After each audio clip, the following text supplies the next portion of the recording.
யோசிக்கணும். Abortion is killing a baby.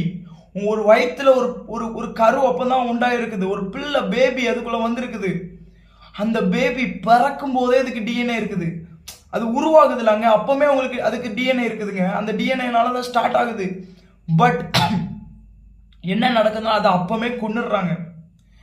கொஞ்சம் நம்ம யோசிக்கணும். ஒரு பேபியை கொல்றாங்க. we are so ordinary. ஒன்னு சாகுதுங்க. he is talking against that. புரியுதா?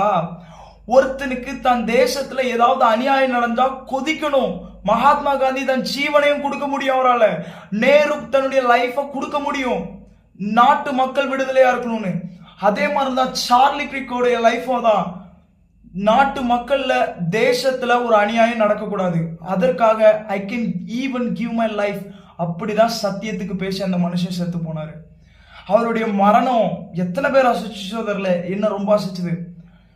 A man fight against abortion. A man fight against gender identity.